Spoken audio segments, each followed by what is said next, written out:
All right, so let's get into today's business. Today, we want to talk about Afrobeats and pop culture in Nigeria. Now, I want us to start with the age-long Afrobeat versus Afrobeats debate. Now, I've heard a lot of music critics and music purists make the case that the term Afrobeats with the S is a misnomer. Do you agree with that? Uh, I don't quite agree with that. I don't quite agree with that. We should first look at, perhaps we'll just trace the genealogy of Afrobeats, which of course could be traced to Fela Kuti and Tony Allen, his drummer then, yeah, in the 1950s or 1950s, 1960s, I would say. So, and and Afrobeats, if you look at it in a way, Afrobeats draws from West African juju, American funk, and West African juju, American funk, a bit of soul too. So at the core of Afrobeat, we have these orchestra-like bands, and politics, of course, is central to Afrobeat. So it was a medium to drive a medium of protests against government violence, government misrule, and all of that. Um, but I see Afrobeats as a hip version of Afrobeats. Of course we'd say Afrobeats started probably in the 2000s. Afrobeat started in the 2000s, and of course what we call Afrobeats now these days is just basically Afro pop, but just in a way to establish a sense of connection with with Fela Kuti. They decided to just give it Afrobeats. I would say again, just to establish a sense of connection with Fela Kuti. So they would call it Afrobeat. But a lot of what we have here is Afro pop, that appeals to the pop culture, that draws the themes from basically the pop culture and from what's around us, from our everyday lives and all of that. So I would say Afrobeat is a hip version of Afrobeat. Yes, Afrobeat doesn't, of course, there are lots of ways in which they differ. Of course, politics is not central to Afrobeat. Instead, we talk about love, sex, romance, hustle, cybercrime, and all of that. And Afrobeat also draws from a wild vista of sounds. Unlike Afrobeat, Afrobeat draws from a wild vista of sounds from R&B, hip hop, soul, amapiano, makossa, and all of that jazz like that. So yeah, I would say in a way, I wouldn't say Afrobeat is a misnomer, but I just say it's sort of I won't even say Afrobeat evolved now, but it's a hip culture. I understand that artists in this generation wanted to create something that could, it's a way of creating something that they could find pride in, that appeals to them, appeals to their times, and it's also nationalistic in a way. So Afrobeat is that very thing. Well, I happen to pitch my tent with the purists here. Um, I just can't really see any major similarities between what we have today with the first iteration of Afrobeat in the days of Fela. You did highlight some of those differences. Fela was very anti-government in his music. He was anti-state, Exactly. and Fela was ideologically driven. He was an Africanist and a Pan-Africanist. In fact, Yeah. a rabid one, if I could make the case. So today's artists, like you mentioned, they sing about cybercrime, girls' money, and then if they want to appeal to the sensibilities of poor folks, they pray to God to get them out of the trenches and things like that. Speaking of that, a friend of mine coined a term. He called it Afro Adura, which I think is very which I think is very, very fitting. Is a fitting description of that, should I say, subgenre of Afrobeat. So I honestly don't see the difference between a Davido or Fela. I just can't see the difference. There's a wide gulf between them. Yeah. Yeah. And also, you mentioned the orchestral nature of Fela's Afrobeat, which is, I think, the biggest difference between the earliest iteration of Afrobeats with what we have today. Yeah. And Absolutely. I don't know how you feel when contemporary Afrobeat artists try to perform with bands. Do you enjoy it? Personally, I don't enjoy it. I don't enjoy it personally. Okay, well, I don't. The thing is, yeah, with bands. Well, I do like I like bands. Unlike you, anyway. I love live bands. I love not just singers coming to lip sync to their track on stage. Nah, I love to see live performance of a particular song and all that. I love to see the singer lost in the rhythm and all of that stuff. Sure. But yeah, but going back to your earlier point about the disparity between Afrobeats and Afrobeats, yeah, there's actually a world of difference between these two, and it's quite. I think there was a time. I'm sure it has actually reduced now, but there was a time when every artist always saw Fela as a model. They were always, acting back to Fela as a model. It was Wizkid, Davido, Burna Boy, like come on. Even when there was just nothing, there was no iota of similarity between the music they made and Fela's music. There was no iota of similarity between their lifestyle and Fela's lifestyle.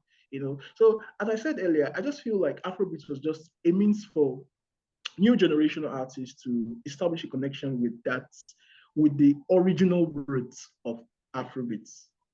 That's just what I say, basically. Yeah. So maybe it's not, that's why I just say, call it, I think it's a hip version, like, a modern version of whatever. And maybe we can understand why Fela's offsprings have stuck so stubbornly to practicing just Afrobeats, to practice that very same line of music that as their father. But there's a problem with that actually, because, you know, when you have to still do what your father, it means that you're living under your father's shadow, and as such, your father's shadow will continue to grow over yours. You can't establish your own fame and glory. So we speak more about Fela than about Femi and Sheon. Yeah, you have a point Even there. the You have a point there. And I would even say that both of them cannot do what Fela did. To be honest, I listen to Shion sometimes, or I listen to Femi, and I still don't get the feeling I get when I listen to Fela. Of course, to their credit, they've tried to stick to that style, but it's not original. The way Fela did it, it's just not original. exactly. So I would say Yeah. that Afrobeats perhaps died with Fela. So, but of course, Femi and Sheon and even Lagbaja, they try to do their own version of it. But Exactly. and the unique thing about Yeah. Lagbaja is Lagbaja used traditional instruments to play Afrobeat. He introduced what was it called, gongon, to his own style of music. But one thing about Fela is this: Fela was an African, was a Pan-African, yet he never made use of traditional instruments. And I don't know, that's very, very interesting. It was a stickler when it comes to his instruments, sax, the keyboard, trumpet, and what have you. But he never made use of any traditional instruments, which I find to be very interesting. Perhaps you could say a cognitive dissonance, if you will. On the one hand, you claim to be an Africanist, but when it mattered the most in your music, you never made use of any traditional instruments. Use of traditional, yeah. Well, I really don't. Well, now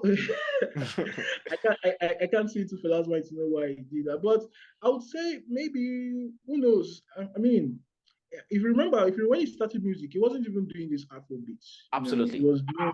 You understand? I think it was when he had to travel to London and he met some persons who exposed him to the works of African Americans, Malcolm X, James Jackson, and all of those people. And then he now started to form his Pan-African self. And I think that was when he renamed his band to African 70, coined the African Shrine, and then thought about creating something more nationalistic and Pan-African. So, but I wouldn't, I can't possibly tell why he, preferred the conventional, like the modern forms of instruments to the traditional. Yeah. It's probably his own choice. So to my point earlier about bands, no, I'm not saying I don't enjoy live bands. Obviously, I do. I think I like to think of myself now as a budding jazz enthusiast. I'm still in the early phases of listening to jazz. So I obviously would like live bands. But the point I'm making is this: there's a bit of a disconnect when you see Afrobeat artists trying to perform with live bands. It doesn't sound as pleasing to the ears, like say a fella would perform. Okay, It yeah, it doesn't yeah, sound as pleasing. Just very few of them can actually execute that. yeah, you know, yeah. like Burna Boy does it for all his failings, for all his arrogance and everything. Burna Boy performs excellently with live bands. But Yeah. I mean, I don't think Whiskey does that. I don't think Davido does that. Perhaps it's my personal bias speaking here, but they don't do it as excellently as, let's say, Burna Boy does it. Yeah. I guess also I think there's something about Afrobeats that is anthem like, and that's where the orchestra fits in. So there's something about Afrobeat that is anthem like, and that's where the orchestra fits in. So to provide the backup, the backup sounds for you. I mean, we understand that orchestra is a core part of Afrobeat. So if you remove the orchestra from Afrobeats, you wouldn't get so much Afrobeat like that. It'd just be one person ranting. So that's why the band they're supposed to back you up and provide that accompanying sounds. So but in case of Afrobeats, you just have someone not, you don't have that anthem like quality. It's just you singing about singing to a particular quality, singing to his fantasy. So just you in your own self, lost in your fantasy, singing about one lady you met, one girl you met, thinking about your sexual escapades and all that. So I think it's the quality of the music basically. Yeah, Burna Boy does have some parts of songs. Of course, I've seen Burna Boy's orchestra. That is, what are they called? The Outsiders or Outsiders, what? yeah. Yeah, the Outsiders, and yeah, and they are quite a great lot. You need to see them perform. Yeah, awesome. It's awesome, so awesome, All right. So especially. speaking about orchestra, that orchestra bent to Afrobeat, I think Ashake tries to do that to the best of his ability. If you listen to most of his songs, there's that Yeah, choral, it has that choral elements to it, especially yeah. his choruses anyway. There's this Mm. choral element to it, and I think it does that well. It's probably the only one I can think of right now that imputes that to his music, you know. Anyway, so I want to get your thoughts on the ever expanding um, names artists give to their music today.